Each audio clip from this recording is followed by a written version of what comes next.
Well, wait. So here I am, and I'm a little bit upset, as usual. I really wish with all my heart that my ex would see beyond our differences and not us. We have no fixing. We don't like each other. Don't let any of our anger keep further hurting our children. And that he would just be a person who unified and not destroyed, and give a chance to these little beautiful girls and a beautiful man have a conversation with their mom. I'm not a serial killer, and I'm not a drug addict, so there's not a chance that they will have drugs for me so bad. I'm sure that probably some of them will like some drugs. And I said that in a funny way. Please don't take this against me as usual. Susan, I'm sarcastic. Since he's so busy tracking what I'm doing, I don't know, legal purposes, hey dear, sue me. I'm worried, and I'm very sad about the kids. It feels almost like catching butterflies. Now I'm very close, and I'm catching a butterfly that comes and then just goes away. I saw a sign while I was on an Uber, and it says that, oh my God, this stupid thing, I'm totally blurred. It said, Christmas is forgiving. I would think, but when you make my kids believe evil when there was no evil, and when you understand that I try to find a way to help myself and help us, and you were not there because your career was so important, this is not the time to try to point fingers at me and punish me and punish the kids to believe that their mother is evil, doesn't love them. Because the way I see, the way they live with you is horrible. Sorry. You have so much money now. Why in the world you don't take this kid for a big trip? I keep saying that. Take your kids, your girlfriend, whoever you have in your life. Enjoy it. Let us build this healthy. Let's not be another stupid number. I'm not going to stop. If you see the girls, they're as stubborn as I am, they're not going to stop, and I'm not going to stop. We don't have to be best friends. We don't even have to see each other. I'm not afraid to look at you in the eye and have a glass of wine and say, okay, fine. But why do our family has to become, how they call this in English? There's another word for the number, but I cannot remember. Why do we have to be another figure? You know that at the end of the day, this power struggle is bullshit, because the people, yes, you're hurting me. You're hurting me like hell. You asshole. You were an asshole married and you're still an asshole. Congratulations, you're keeping it up. That's not the point here. The point here is that what you're doing by keeping me out and playing your little games or power games, you're hurting my kids, your kids. And you know that you had a horrible relationship with that horrible mother of yours. That she was just, you know very well how you ignore to talk to her. Don't pass this on to my kids. Okay? And regardless of what you say, my mother's stupid, Yeah, she's ignorant. She's not knowledgeable. But you're proving to me that you're just another ignorant redneck. Even with that check, my dear, I thought more out of you.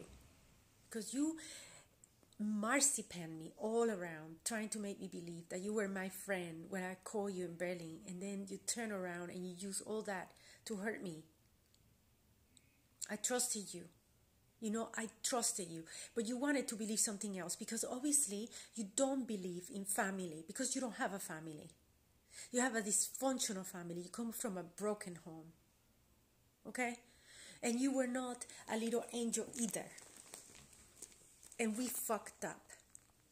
You fucked up when you didn't let me get the treatment I needed, or when I was trying to find a way to help myself.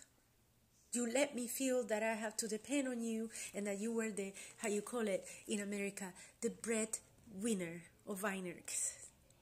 Like Winnie, like hot dog, I don't know, whatever. The life that I have left is not worth it if I don't have my kids. So I'm living it and I'm saying whatever I want here. I can go to Vimeo. I can even go on front of CenturyLink. I can go even on front of the courthouse. I can even make a strike to prove to you that this is bullshit. But at the end of the day, I don't feel anything for you. I just don't understand how you rather play this little talk game, this talk word game, instead of acting like an adult and saying, okay, I don't like her, she's a bitch. But after all, she's the mother of my children. And I am the father, and during our marriage, I was not a good husband to her.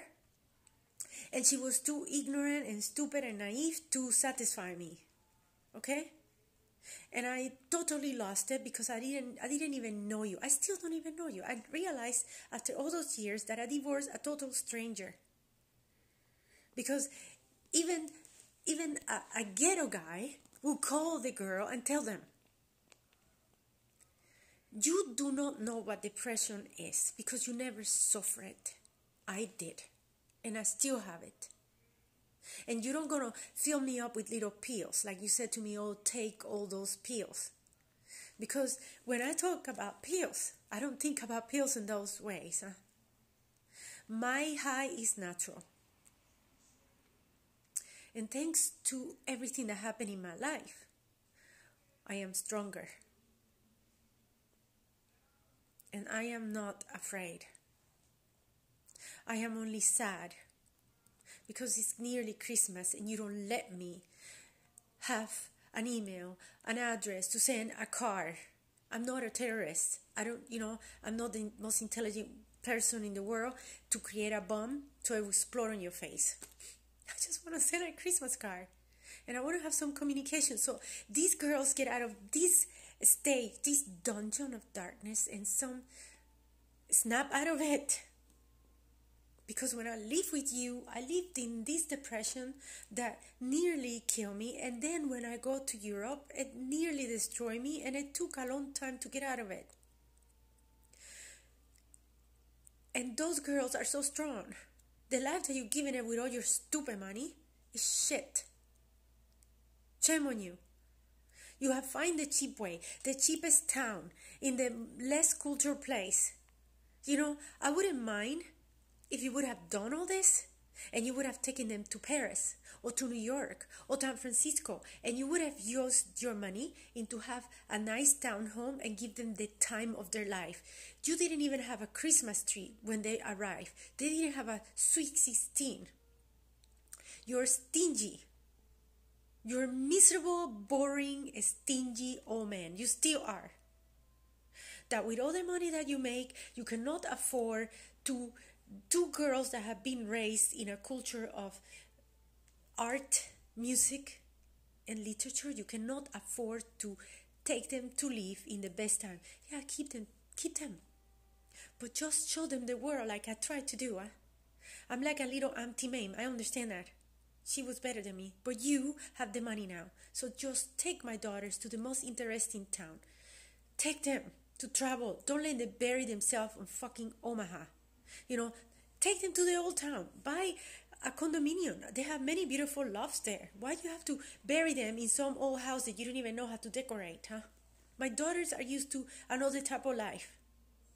And when I didn't have a nice apartment in Berlin, it's because you tell me you were going to send me some money to buy furniture. And you didn't. You came and took them. So if this is not going to go anywhere, then I'm asking you as the mother, because you cannot erase that. This girl are just exactly like me, and you know it. They're stubborn. They're feisty. You cannot win an argument. Then you have two of them that is now like a multiplication of me. Take them to museum. Take them to trips. Take them to good restaurant. Please put up a suit. Color your hair. Be a little bit more cooler. You don't take two girls that you took out of Paris and Berlin to bury them in a town where you, with all the money that you have, that could very well afford with $9,000, $10,000 a month, get a loft. And I check the prices. You can get it for $1,200.